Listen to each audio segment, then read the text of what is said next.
What's going on, guys? Thanks for tuning in and welcome back to Whiskey Review Time. Today we have a special guest, Brian Rushman, ladies and gentlemen, the one and only from the Juice Club. Bit of a celebrity here. What do? You IT services? Yeah, work at C-Forward in Covington. Okay. We do IT services for small and medium businesses. Right on. So you need IT services? Hit this guy up. He's got your issues taken care of. Anyways, today we got the 2020 Four Roses Small Batch Limited Edition. We'll be doing the review. Thanks for bringing the bottle over. Appreciate it. Thanks for letting me try it. Anyways, let's get into it.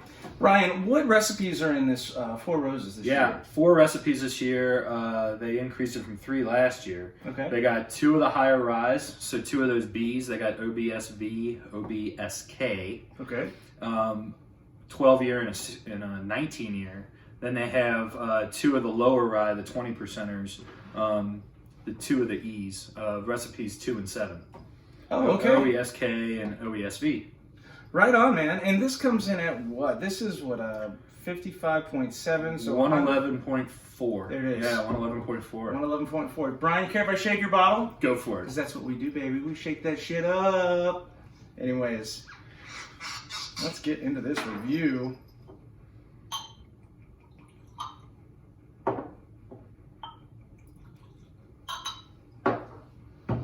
Alright, guys. First, we're going to start with the nose. Cheers, Brian. Cheers. And cheers to you guys. Oh.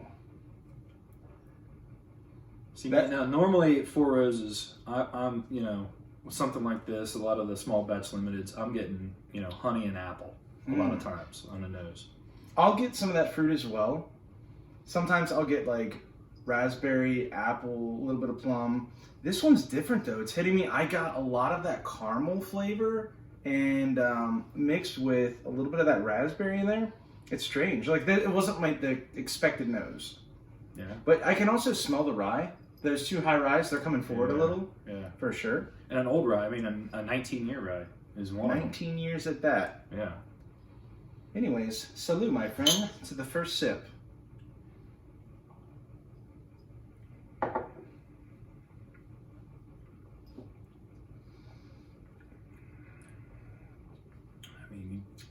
You definitely have that rye spice. Wow. Right up front. That is freaking fantastic. So, I think I tried this once at Hotel Covington, down in Covington, Kentucky. This is not what I remember at all. So, I'm glad I'm revisiting this and doing it in my type of environment. Yeah. It was more of an open environment. Doors are opening, closing. I get weird with bourbon being aerated with the air outdoors. Kind of weird like that, but anyways. And we did just open it. I mean, we just opened it. It hasn't sat. We just opened it right now, but it hits you. And it stays there. It's got the legs going around. The glass. I think it definitely. As you would expect. It definitely drinks at 111 for sure, with that rye spice. But it's beautiful. I mean, that rye is just so sublime. And when you drink a high rye Four Rose recipe, or have one in a blend like this, you can tell they always shine through. They have such spectacular ryes. They do.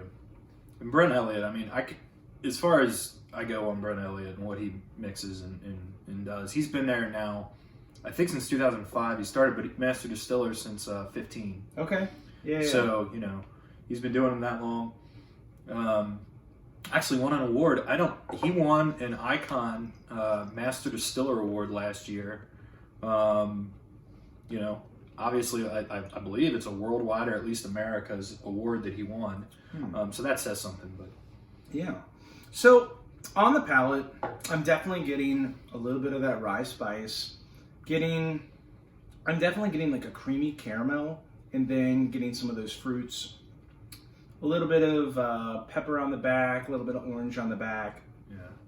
Yeah, pepper. I mean, that rye, the pepper that comes with a rye. Yeah, for sure. Especially in some of these Four Roses blends. But this is way better than I remember. Honestly, like, kind of mad that I don't have one. What number now. drink was it that night? No, it was number 1, and I was fresh cracked as well. Yeah. I believe it or not, it was fresh cracked. They said, oh, we just got it off the truck, so it's not how I remember. So I'm actually very excited about this. I regard this a little higher than I did. That's for sure. But on that palate, let's see what we get.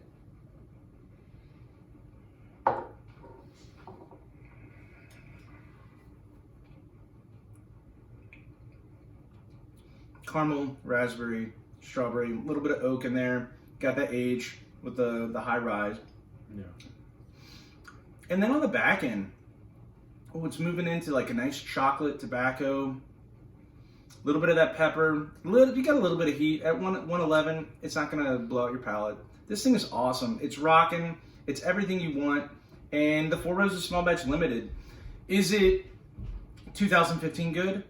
No, but it's like, I would say it's one step down. Like, this is freaking outstanding for what it is. Honestly, I don't think a lot of people have given it kind of a bad review this year. And actually, I'm going to give it a better review than I thought I was going to give it, to be honest with you.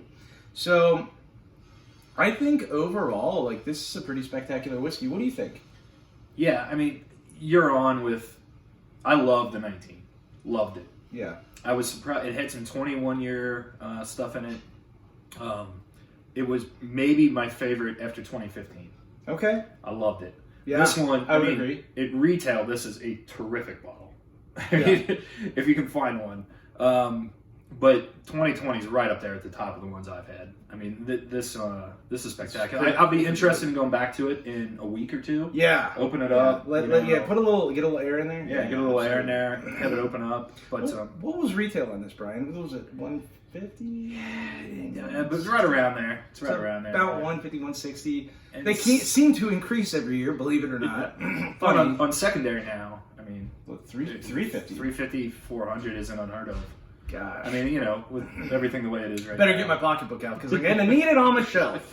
I do like this a lot. Thanks again, Brian, for bringing this over. This is spectacular. I think we should go ahead and score this. So we do score 1 out of 10. No rookie scores, no round numbers. No, you can't do that. No, so usually I do a 2-digit number, like a 7 or whatever. That's an example. That's not what I'm rating this. Yeah. So anyways, let's hear what you think, Brian. Ooh. How does this fall in your spectrum of bourbon? And that's it. I mean, we're not doing Four Roses. We're doing everything. Spectrum of everything. How does this fall? Yeah, I mean, like amongst the whiskeys you've had, where would you rate this? I'm thinking 8.2, 8.3, somewhere in there. Can I give it an 8.2? Yeah. Hey, you just gave it. Yeah. 8.2. The score's been made. I'm thinking 8.2. I would say I think this is easily an 8.1. So I think Brian is sorry. Gotta call you Ryan. It's been a crazy week buying Just house. one letter off. It's fine. Yeah, Jesus, I'm calling the wrong name. What's wrong with me? Hello, McFly. Hello. Jeez. I don't think Brian is far off at all. Like, I think we're very close, and we didn't talk about this. We cracked it right before. That way, we're not messing around with the bottle, and it messes up and the cork breaks or whatever. So, 8.2. 8.2. And 8.1. And I think that's a fair score. I think it's a great whiskey. Absolutely.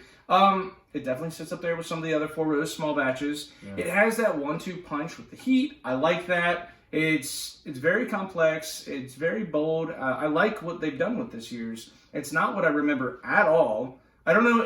I saw them crack the bottle. They didn't pour it in front of me, so I don't even know if I got the right bourbon or not. I mean, I'm not saying Hotel Covington's shady. I'm not saying that at all. I'm just saying this, what I had then and now, is like two totally different things in my opinion. But anyways. Thanks again, man. Appreciate it. No problem at all. Hey, thanks for watching, folks. Make sure to hit that subscribe button down below. And let me know what you're thinking. Leave some comments, guys. I'd like to hear what your thoughts are. Anyways, see you next time on Whiskey Review Time. Cheers. Cheers.